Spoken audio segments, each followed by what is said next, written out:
and welcome to today's lecture on Chapter 8, Communicating with Friends and Family.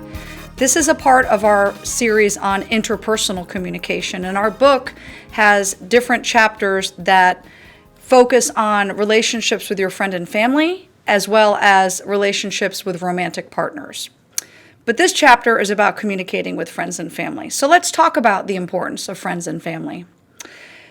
People typically treat friends as equals, and in your life, you have various types of friendships, and you can design these friendships to suit your needs as well as the needs of your friends. And you've got different levels of friendships. So you've got acquaintances, you've got classmates, you've got neighbors, you've got friends from high school and elementary school possibly. So each of these relationships is unique, and you share a unique history with that person. Now, people who share affection and resources as a family, and who think of themselves as a family and present themselves as a family, are indeed a family. So it's difficult in this day and age to say that your family are the people that brought you into this world, because they're adopted children, they're people that consider very close friends as their family. In fact, I like to call my friends who are family my framily, which is a combination of the two words. Now let's look at the different factors that people typically look at when choosing people to be their friends. So one thing that is absolutely true is that we are attracted to people that are similar to us, and we look for people that share the same commonalities with us. So that would be a number one reason why we would be friends with someone, that we share common interests and likes.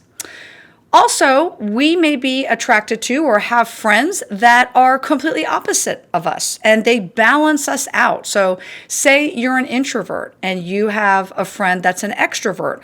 That difference can actually help strengthen your relationship when you have complementary factors involved.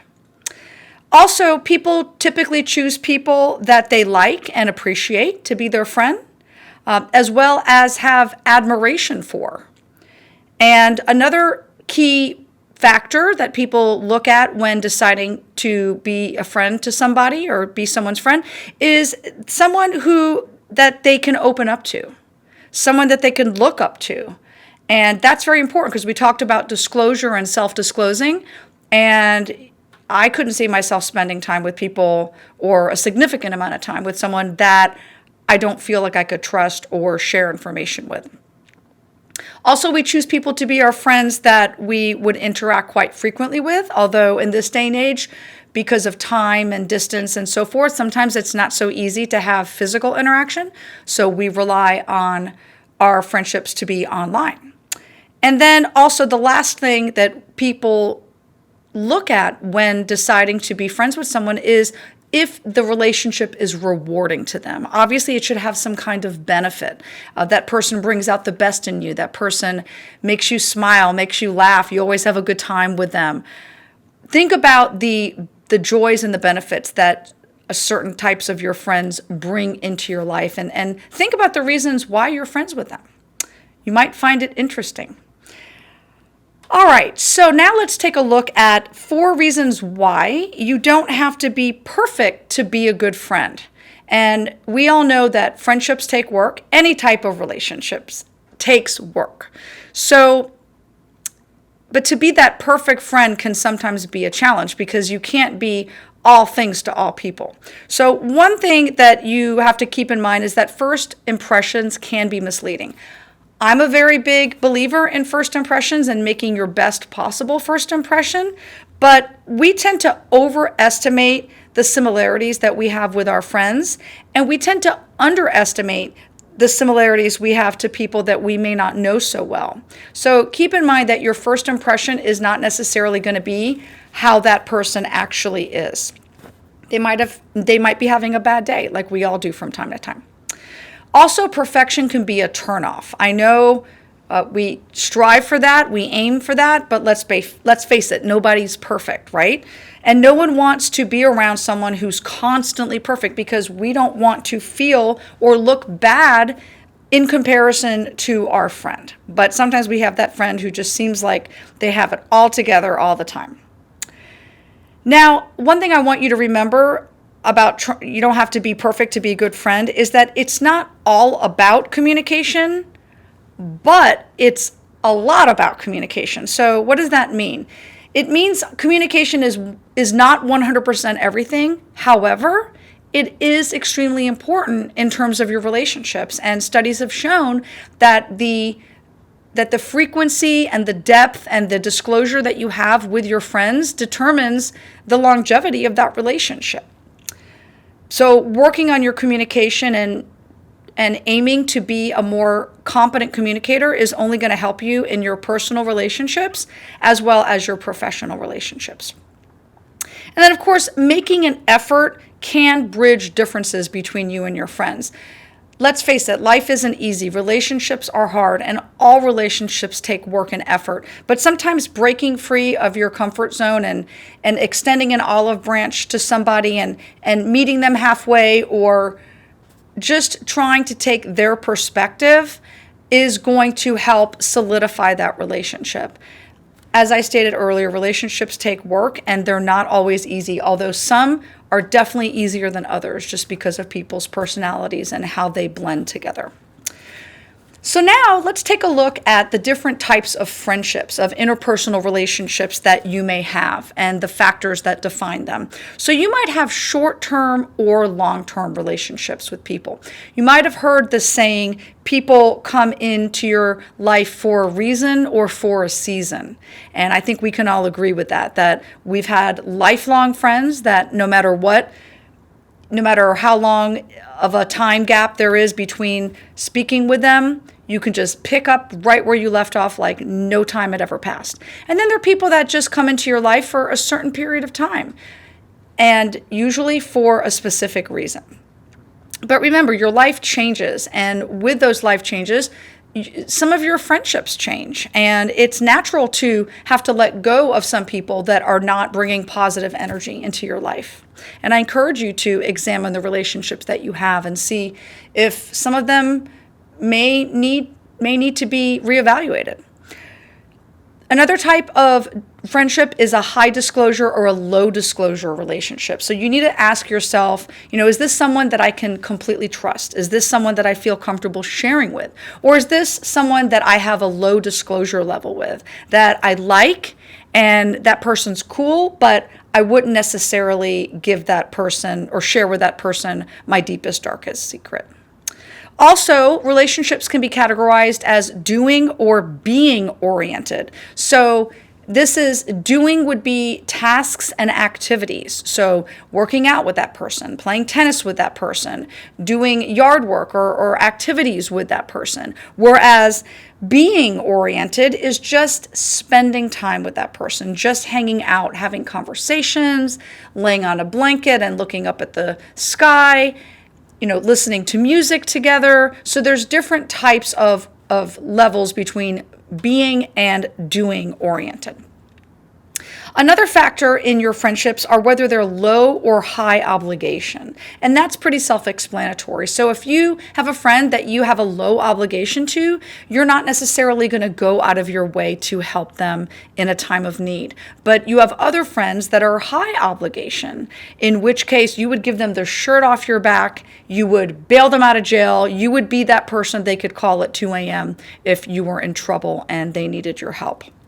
And then there are relationships that you have where you have either frequent contact or occasional contact. And I think proximity has a lot to do with that. We tend, especially when we're younger, to be friends with the neighborhood kids, right? Because they're convenient. They're next door, they're across the street.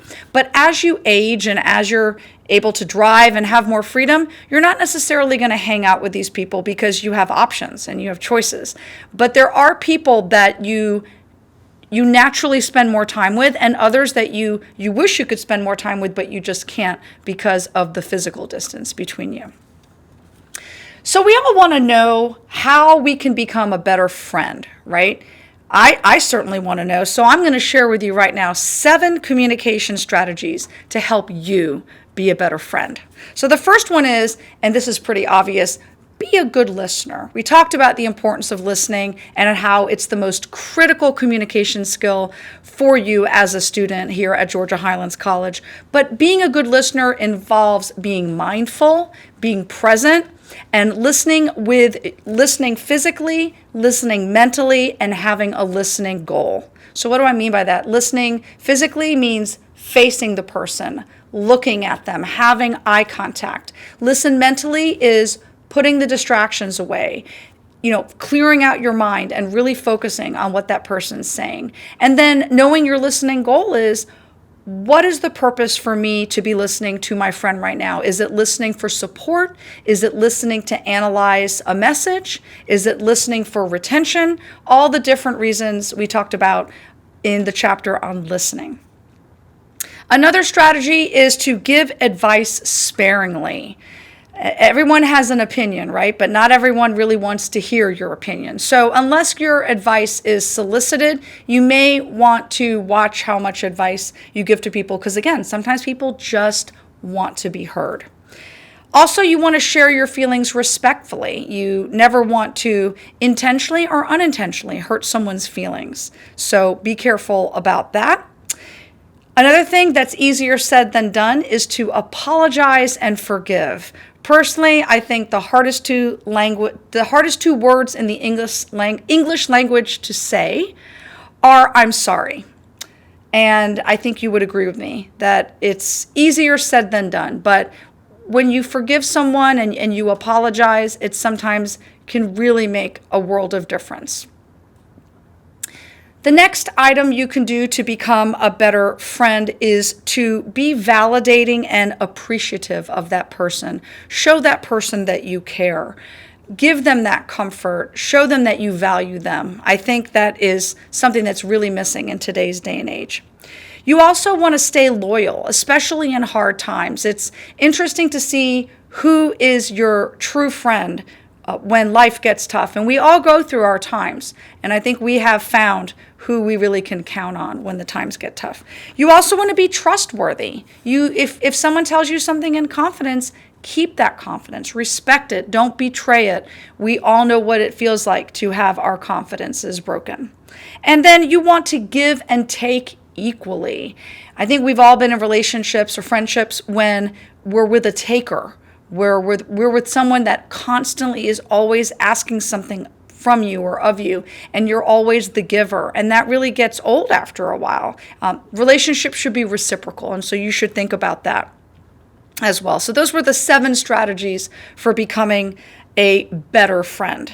Now let's talk about gender and relationship, because males and females, as we know, communicate differently. We have different strategies for communication and different goals. Now, male friendships, according to research, often involved good-natured competition, and they focus more on activities, whereas female friends tend to treat each other more as equals and engage more in emotional support and self-disclosure. So females are more likely to self-disclose than males are.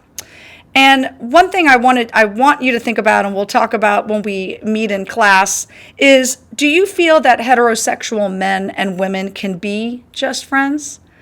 Is this possible? Women say typically yes, but men are less certain of this. And I know it's not a one-size-fits-all. It really depends on the individuals, but just some food for thought. Also, men find it validating when their female friends encourage them to be emotionally expressive. And women say they often appreciate the opportunity to be concrete and direct with guy friends. So think about it. Guys are usually direct and to the point. They don't beat around the bush. They don't add a lot of details to the conversation like women do. So again, that's part of the differences in gender communication. But having friendships with diverse people can definitely help diminish your prejudice. I think that it's advantageous and beneficial for you to have friends from different walks of life. I think that enriches us as a person, and it helps us just grow and become more open-minded. So now we're going to move along to the section on online friendships and how they differ from having in-person friendships. And as you know, face-to-face communication is very rewarding and very enriching, but sometimes it's just not possible to do so. So here are some of the differences in online versus face-to-face friendships. So there's greater diversity online of the amount of people you're going to be friends with because of your exposure to people that are in different states or in different parts of the world. One item on online friendships and disclosure is that many people share more in person, at least at first. Now, I think the level of self-disclosure, again, depends on factors, depends on the individual and how well they know that person. As we have learned, you self-disclose when you feel it's safe to do so with that person. Also, online communication can be less anxiety-provoking. I have heard from many of my students that they feel anxiety having to have face-to-face conversations with people or phone calls with people because it's awkward, because they don't know what to say next. And they're so used to typing their responses in a text that it's often difficult for them to have a face-to-face conversation. Also, online communication transcends time and space.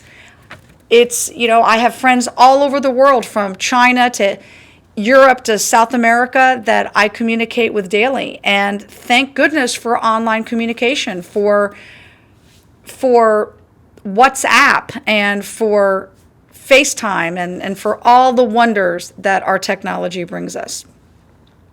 And the last thing I want to talk about with online friendships is that you're more likely to have more online friends that you can actually keep up with. So I don't know if you've ever taken a look at your friends list and asked yourself, are these people really my friends? I mean, who are these people?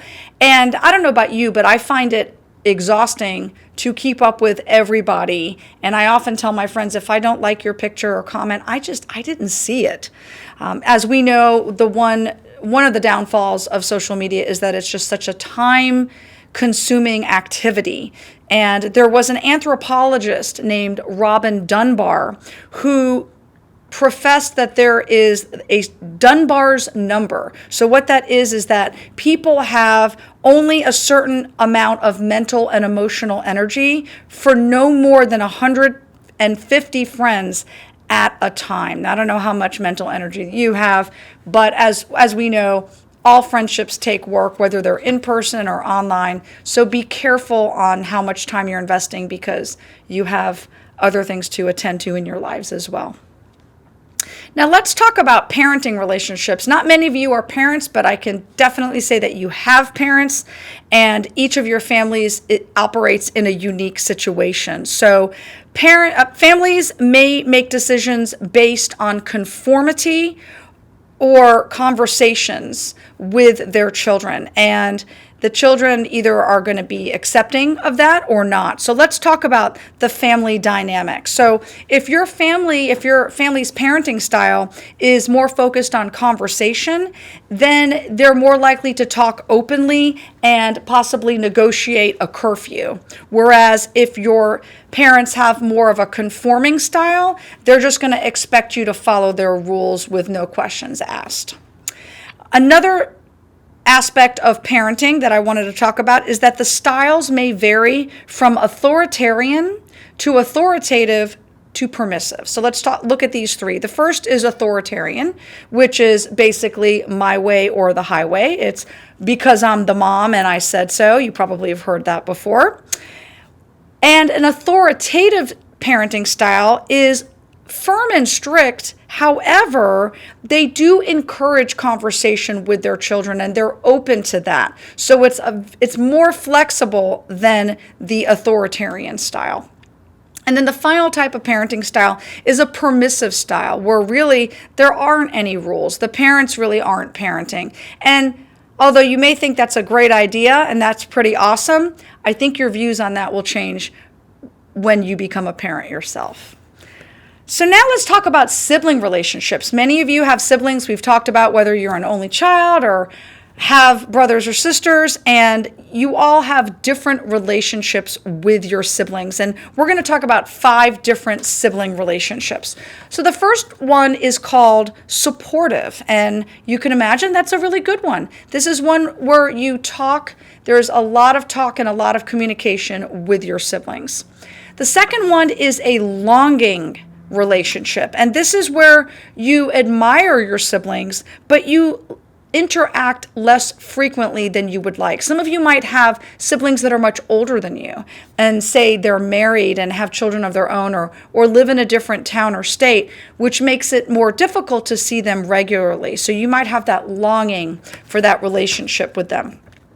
This happens also when you are younger and say your older brother goes off to college and moves out of the house.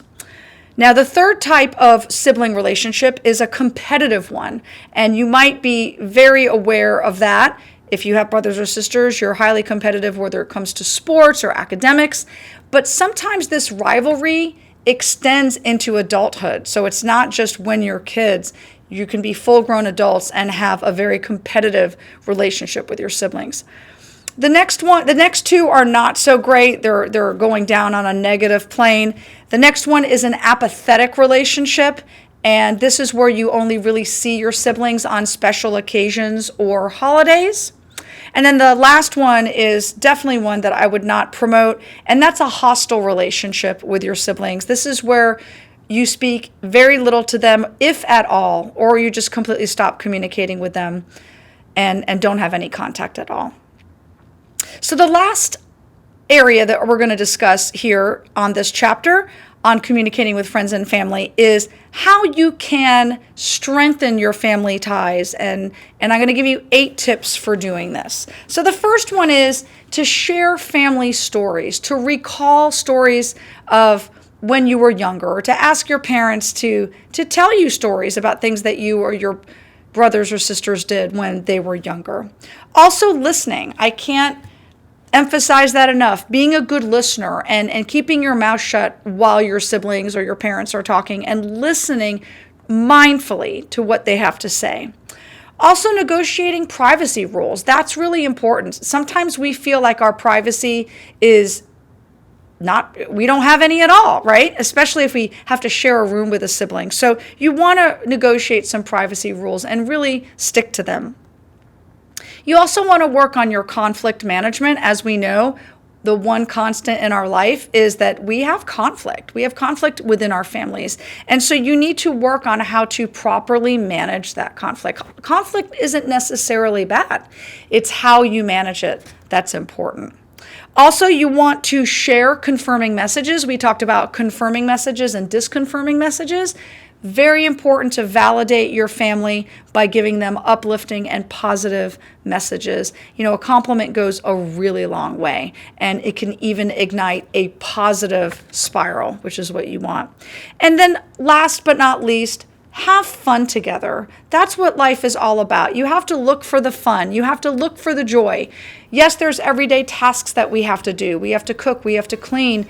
There's things that we need to do. But if you do it with a smile on your face and joy in your heart, you can really enjoy your time with your family so much more. So thanks for listening to me today, and I look forward to our next lecture.